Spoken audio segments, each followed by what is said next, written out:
Olá, Fabrício Venâncio aqui. Seja muito bem-vindo ou muito bem-vinda a esse vídeo. E nesse vídeo eu vou conversar com você sobre Jesus e a lei da atração. Primeiro, por que eu resolvi fazer esse vídeo?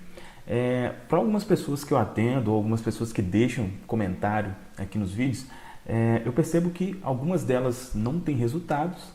E um dos motivos de não ter resultado é uma resistência religiosa, vamos dizer assim, né? Especialmente aí no caso, se a pessoa é de uma religião cristã, às vezes quando se fala em lei da atração, até o próprio filme O Segredo, né? Às vezes ele passa algumas imagens ali que parece que tem um misticismo ali no meio, uma coisa meio oculta.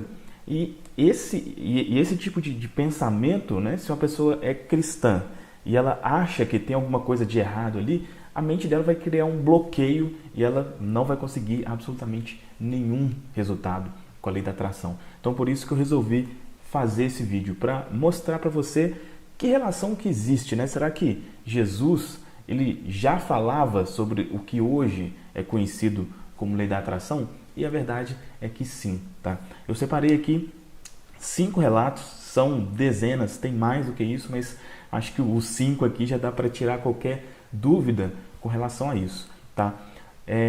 Então, para a gente lembrar, basicamente, o conceito da lei da atração se você crer em alguma coisa, que alguma coisa vai acontecer, aquilo acontece. Ou seja, se você tiver fé em algo, aquilo acontece. Basicamente é isso, né? Tudo que você fala sobre a lei da atração pode se resumir nessa frase. Então eu separei aqui 5 passagens, né, onde isso fica muito claro, tá, na vida de Jesus. E a primeira que eu separei aqui foi de uma cura que ele fez a uma mulher que sofria com fluxo de sangue, né? Então, o relato lá diz que a mulher sofria há 12 anos com um fluxo de sangue contínuo, né? Essa mulher se aproximou de Jesus, né, e tocou nele, né? E aí, Jesus, está descrito lá em Lucas 8,48, né? E aí, Jesus falou: filha, a tua fé te fez ficar boa, vá em paz. Então, nitidamente, ele mostra que a fé daquela mulher, porque é claro, né? Ele teve toques ali de todas as partes, até os discípulos dele, né?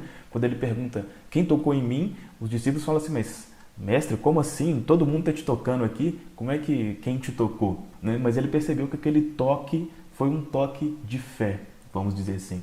E a fé dessa mulher fez com que ela ficasse boa. O segundo relato também é um relato de cura, que foi a cura de um cego, né? Então, Jesus estava chegando em Jericó e tinha lá um cego mendigando, né? E aí, havia ali uma multidão, né, seguindo Jesus, e o cego foi e perguntou o que estava acontecendo, né?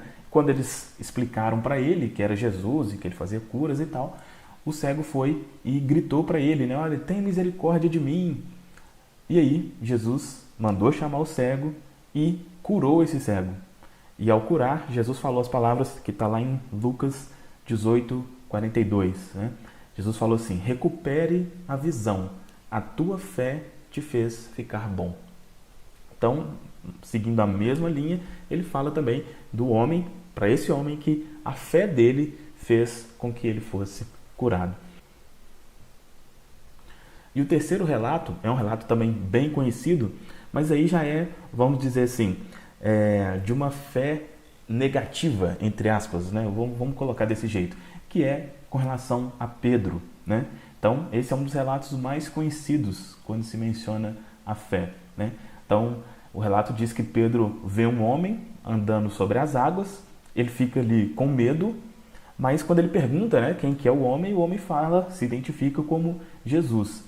Pedro fica ali meio desconfiado, mas mesmo assim ele entra no mar e começa a andar em direção a Jesus, né? Só que aí ele olha para o lado, vê a ventania, vê enfim, a chuva, o trovão, fica com medo e aí ele começa a afundar, né? E quando Jesus vê ele afundando, Jesus segura ele, né, e fala: homem de pouca fé, por que você cedeu à dúvida? Né? Isso está lá em Mateus 14:31. Então, esse relato mostra claramente como que se Pedro tivesse continuado com fé, ou seja, se ele não tivesse olhado as condições externas ali, ele ia continuar andando até chegar em Jesus tranquilamente. Só que como ele duvidou, como ele ficou com medo, ele começou a afundar, né? E essa afirmação de Jesus mostra isso muito claramente.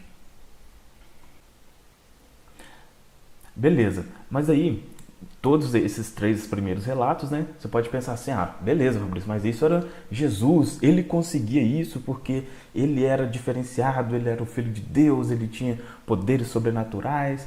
Agora, os outros relatos aqui que eu separei, acho que tira um pouco dessa crença, né? Dessa limitação que pode ser que você tenha com relação a isso, né? Primeiro, lá num relato de Mateus 7, 8, né? Lá é dito assim: persistir em pedir e lhe será dado, persistam em buscar e acharão, persistam em bater e lhe será aberto, pois todo recebe, e todo aquele que busca acha, e todo aquele que bate se abrirá.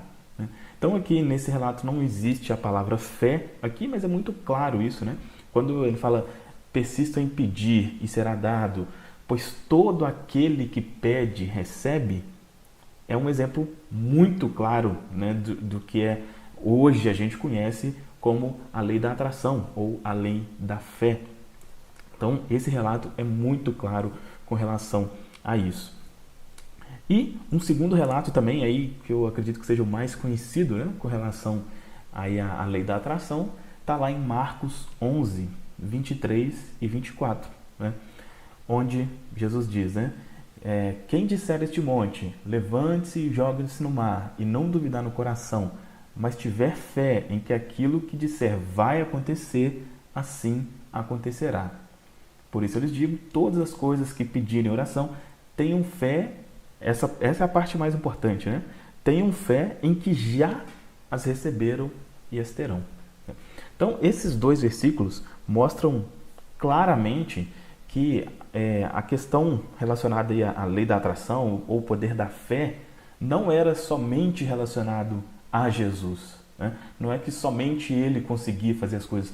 Até tem outros relatos, né, onde ele diz que para os discípulos, né, que eles poderiam fazer coisas maiores do que ele, né? Será que ele estava relacionando alguma coisa relacionada à cura, alguma coisa assim? Pode ser. A gente não sabe exatamente o que ele queria dizer com isso, né? Mas fato isso existe e não é uma coisa que acontecia apenas no passado. Isso acontece, todos esses versículos se aplicam perfeitamente à situação, né, de hoje, ao que a gente tem hoje, tá?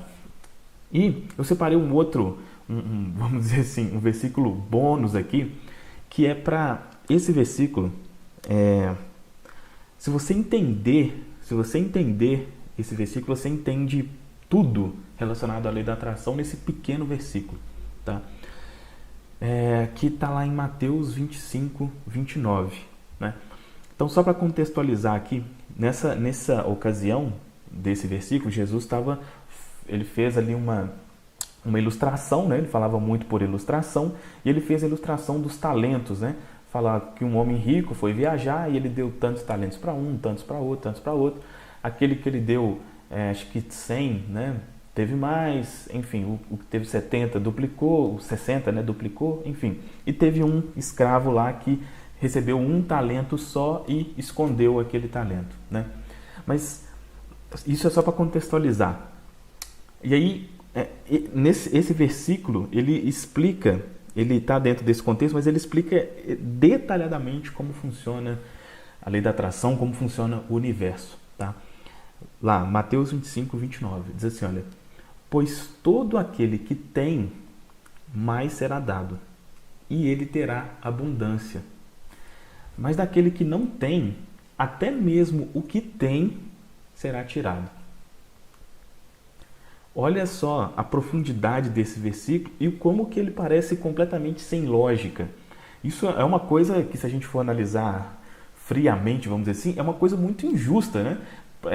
É muito falado, por exemplo, o rico fica mais rico, o pobre mais pobre, e isso parece, né, ter uma conotação de injustiça ali, mas é exatamente assim que o universo funciona, né? É claro que quando Jesus fala isso aqui, não é Deus, vamos dizer assim, o Deus que a gente imagina, né? Será que o Deus que às vezes as religiões ensinam, será que ele faria isso? Ele daria muito a uma pessoa que já é rica e uma pessoa que é pobre, ele não daria nada? Isso não faz o menor sentido. Então, isso está se referindo a como funciona o universo. Tá? E é exatamente assim. Se você entender isso, você entende tudo relacionado à lei da atração. Ou seja, sempre que você emanar sentimento de escassez, de que eu não tenho, é o que diz aqui, olha, até mesmo o que tem vai ser tirado, porque você tá colocando como se não tivesse, então até o que não tem será tirado. Porém, a pessoa que emite sentimento de que tem, ela vai ter cada vez mais, tá? Então, em resumo, qual que era o meu objetivo aqui com esse vídeo, né? Primeiro, realmente mostrar que não existe nada de misticismo, de ocultismo relacionado a essa questão da lei da atração.